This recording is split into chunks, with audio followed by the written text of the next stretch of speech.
Voilà, bonjour, chers fidèles de la radio-télévision Kimbanguiste. Nous sommes encore là ce matin pour vous dire bonjour la matinale. Oui, bonjour, bon réveil à travers la tranche.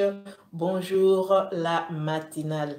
Bonjour à notre Dieu, Papa Simon Kimbangu Kiangani, c'est lui qui nous a fait encore grâce ce matin, qui nous a permis de voir ce beau soleil, ce beau jour du vendredi 21 février. Merci beaucoup, Papa Simon Kimbangu.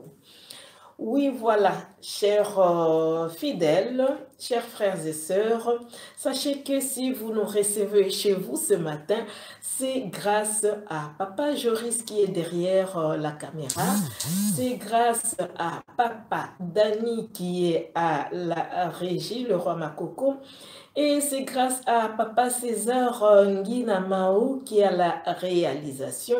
Les tout coordonnés de main des maîtres par Papa Richard Nsikou. Bonjour, chers fidèles kimbanguistes, bana Papa Simon Kimbangu, jambo yenu, moyo wenu, mbote nabino, kiambo te kieno, moyo wenu, on l'a déjà dit, voilà, Mwabanda et Naye, ça c'est un qui pendait, je ne sais pas pourquoi je reviens toujours sur ça, mais voilà, ce sont nos langues, on doit les valoriser. Nous sommes là encore ce matin pour parler de notre Dieu, de notre comportement, de notre conduite à nous en tant que kimbanguistes. Qui es-tu, kimbanguiste?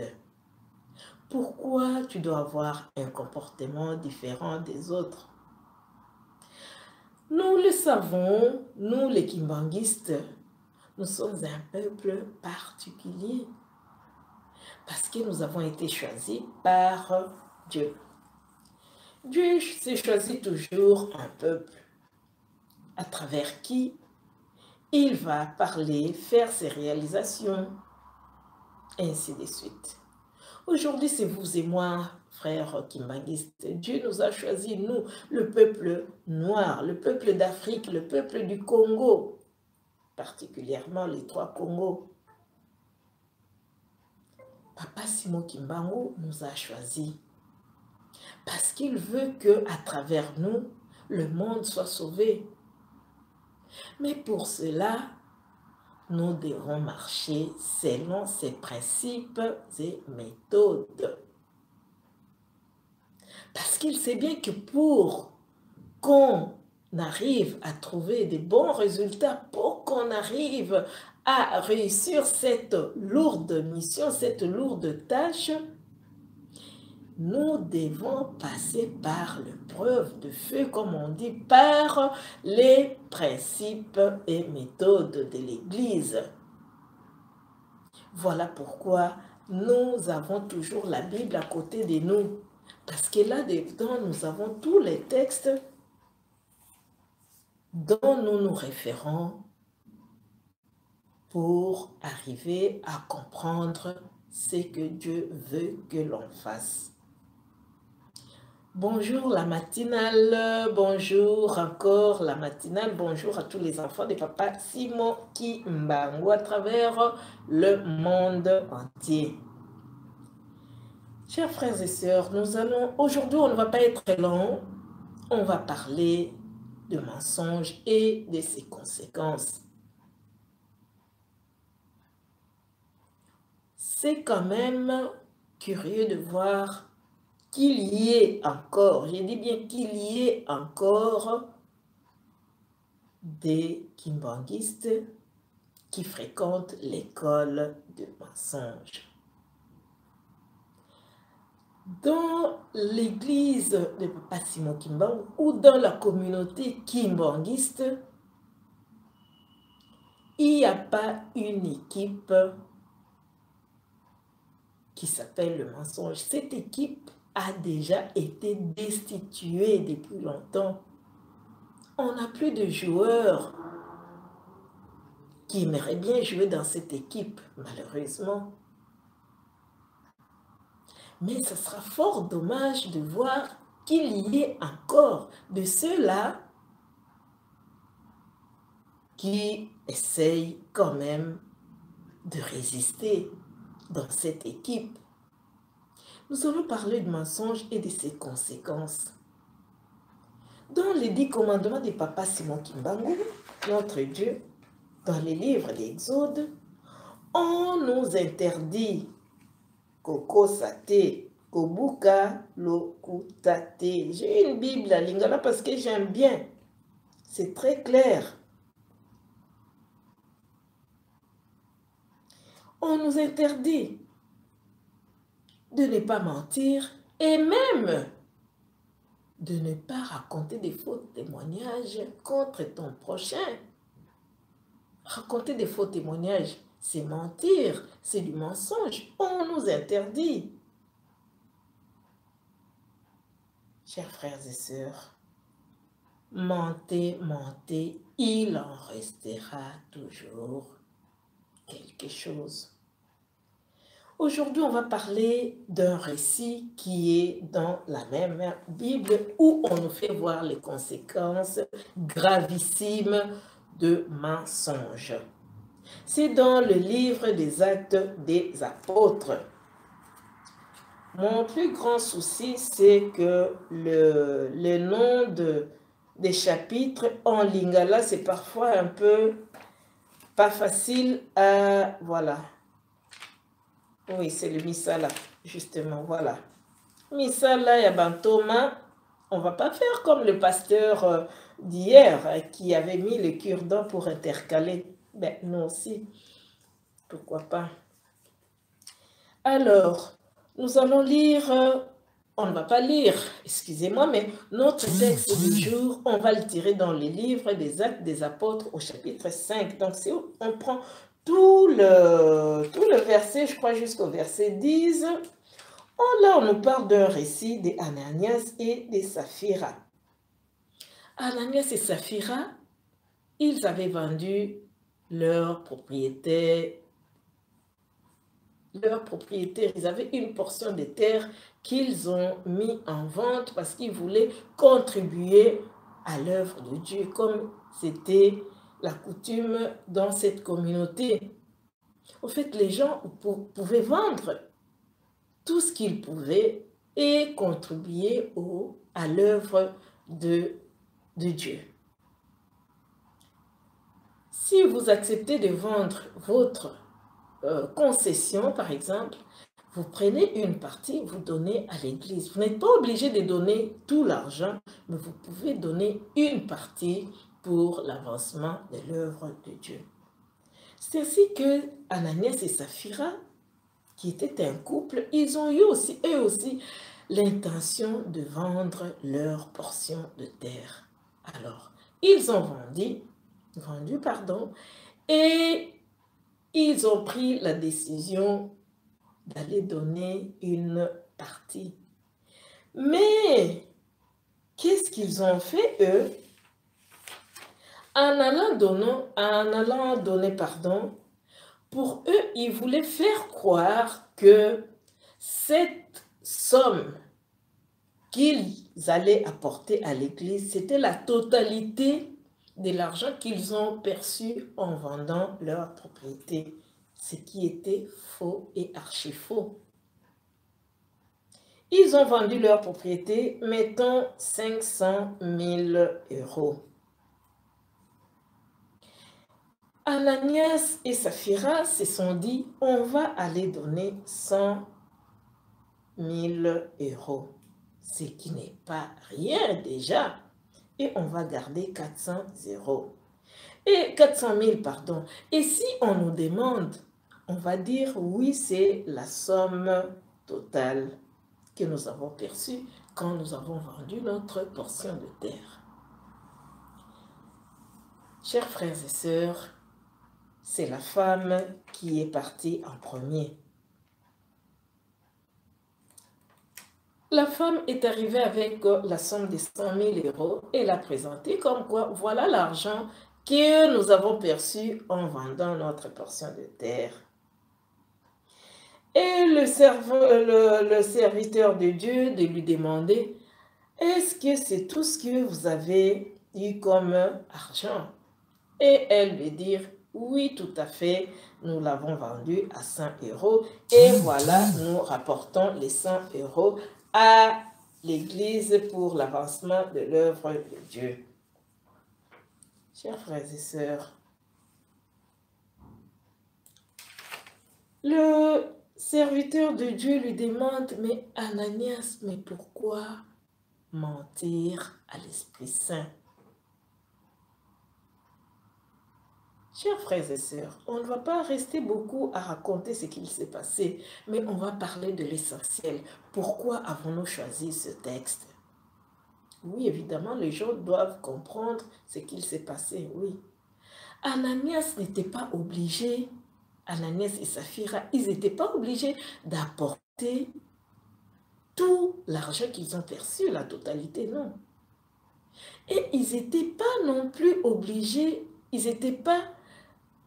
de mentir. Je ne vois pas pourquoi ils devaient mentir. Ils devaient juste apporter la somme qui leur convenait pour l'avancement de l'œuvre de Dieu. Mais leur intention n'était pas la bonne. Leur intention était de mentir. Le mensonge. Pourquoi mentir? Ils n'ont reçu aucune pression. Ils n'ont reçu aucune obligation. Tout le monde faisait la même chose.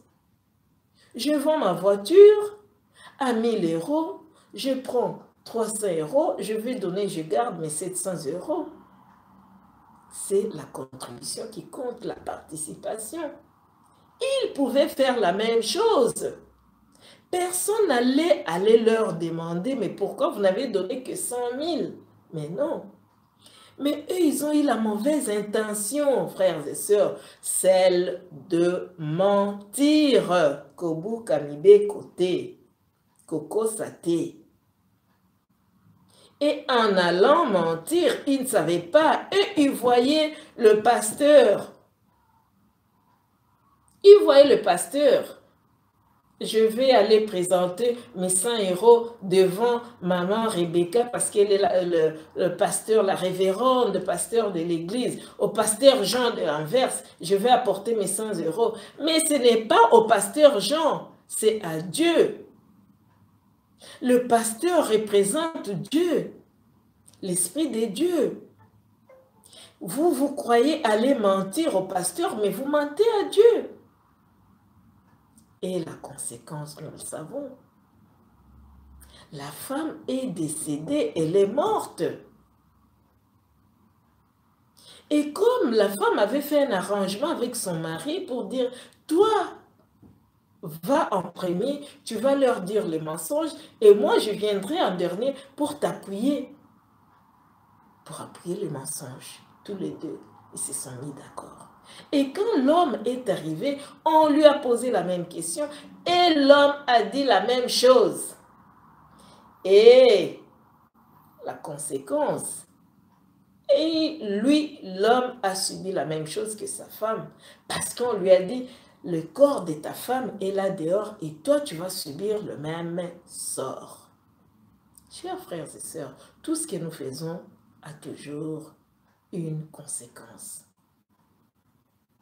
Si pas imminente, même à long terme. Arrêtons de mentir. Disons la vérité. Le mensonge ne paye pas.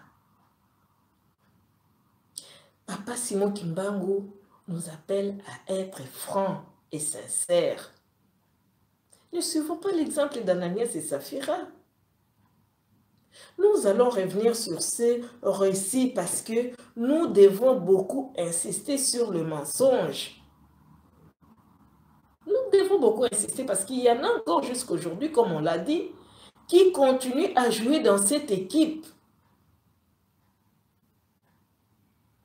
L'équipe de mensonges n'a pas lieu d'être dans l'église de Papa Simon Kimbangu. Un Kimbangiste n'est pas appelé à mentir.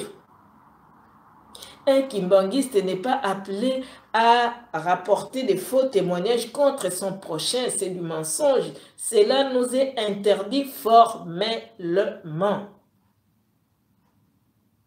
Si je n'ai pas, quelqu'un me demande quelque chose, un service, si je sais que je ne serai pas en mesure, autant lui dire sincèrement. Il y a moyen de le dire tout bonnement, avec des bonnes manières, de s'excuser, que d'accepter tout en sachant que je ne vais pas le faire. Ça, c'est mentir. Ça, c'est mentir. Vous venez à l'église. Vous avez beaucoup de sous dans votre compte. Là encore, on ne vous demande pas de donner tout ce que vous avez. Mais prenez une part qui convient quand même à Dieu. Ne mentez pas Dieu. Ne vous moquez pas de Dieu. Ne prenez pas 10 € alors que vous avez 10 000 € dans votre compte.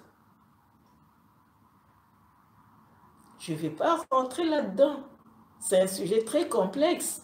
On ne va pas parler argent, on ne va pas parler de sous de euros aujourd'hui, non. On va rester dans notre thème, le mensonge et ses conséquences.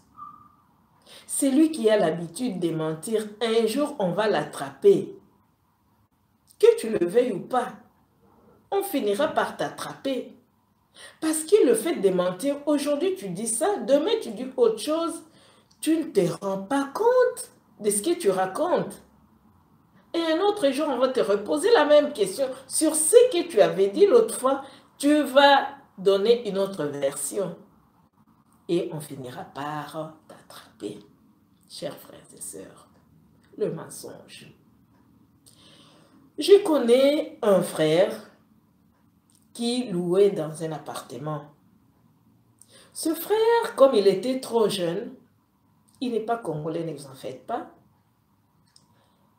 eh bien, il s'est arrangé pour mentir à son propriétaire, qui est une Belge. Le monsieur se dit, ben écoutez, madame, j'ai des problèmes sérieux dans ma famille.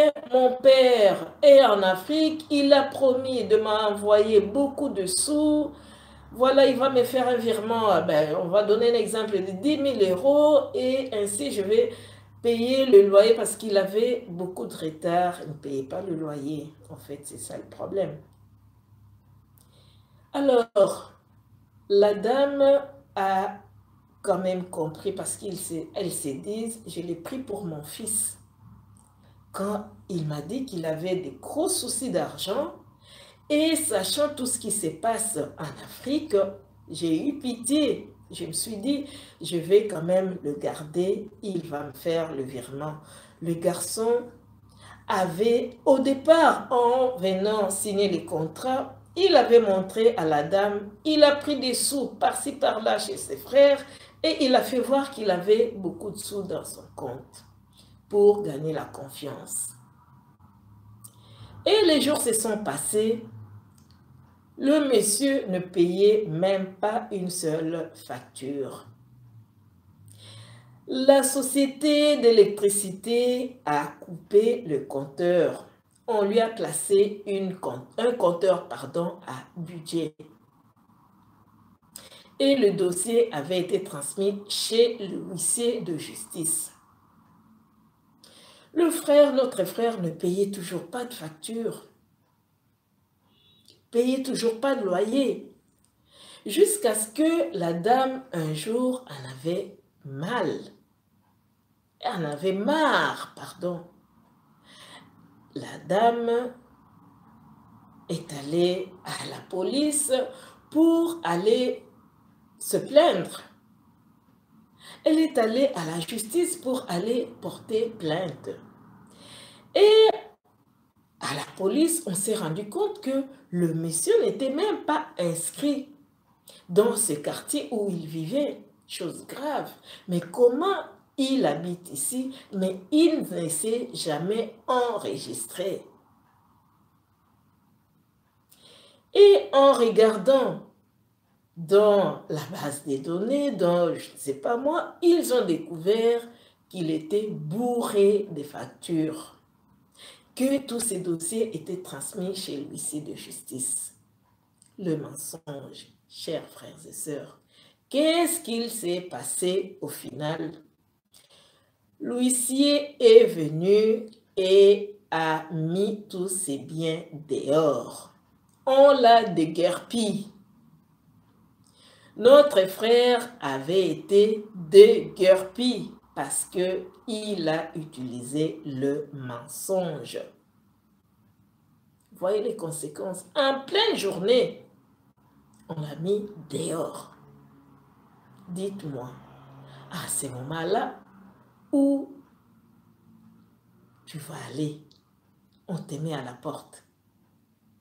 À un moment où tu ne t'attendais même pas. Les conséquences du mensonge. Nous, les kimbanguistes, on est censé dire la vérité. Le mensonge n'a pas sa place. Le mensonge n'est pas biblique. Le mensonge n'est pas dans l'agenda de Dieu. Ceux qui sont encore habitués au mensonge, sachez-le bien que vous allez payer. Il y a toujours une conséquence grave.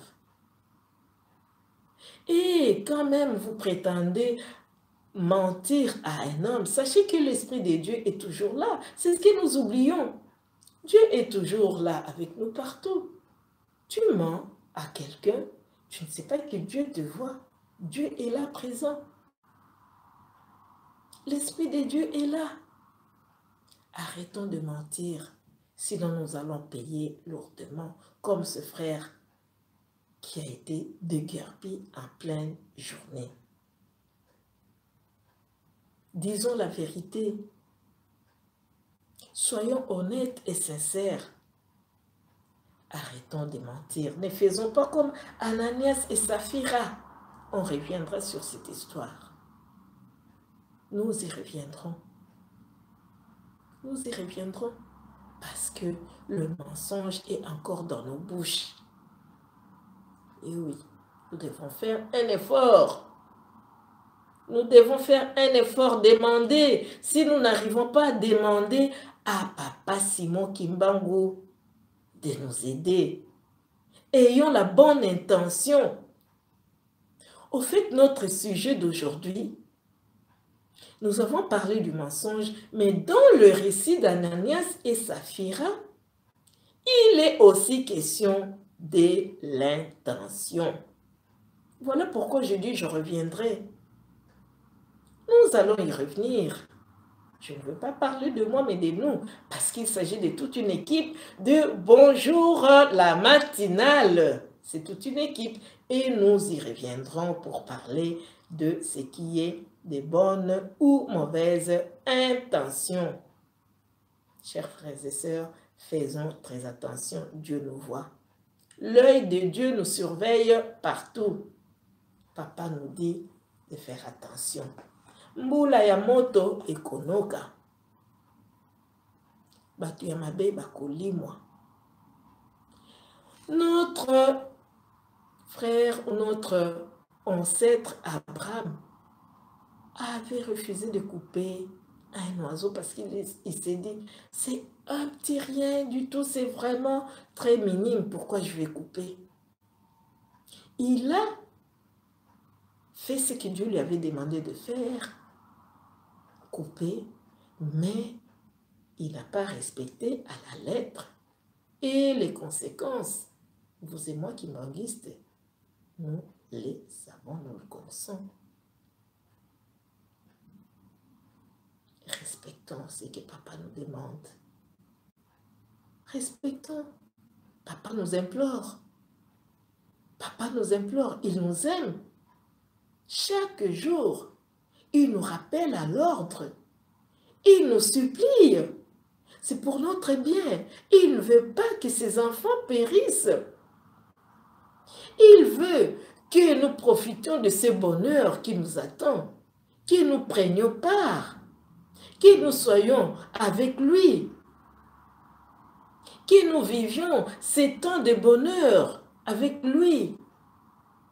Chers frères et sœurs, ne te dis pas parce que je vais à l'église tous les jours, parce que je mets toujours mon foulard, parce que je mets toujours ma jupe, parce que je vais toujours à la soirée spirituelle, parce que je suis toujours là à la réunion des mamans, parce que je suis toujours à la répétition, parce que c'est moi qui fais toujours ça, parce que, mais je peux quand même mentir, même si je mens une seule fois, même si je mens.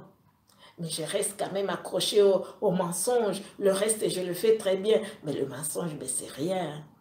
Attention. Ah non. Détrompez-vous. Hein. Détrompez-vous. Ah oui, détrompez-vous. Regardez bien le sort d'Abraham. Détrompez-vous. Les exemples sont nombreux dans la Bible. Kimbanguistes, frères et sœurs, nous sommes richement bénis en enseignement. Nous sommes prévenus. Papa nous dit toujours, mokati mbila kwei na tongo apesi mayele na baeba koya sima.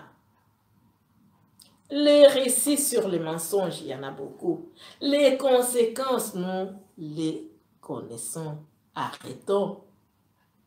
Total abakati mbila oyo. Abraham est pour nous un mokati mbila. Ananias et Saphira, ce sont les bakati mbila. Il y en a beaucoup. Si on peut les répertorier. Bazali, le mensonge.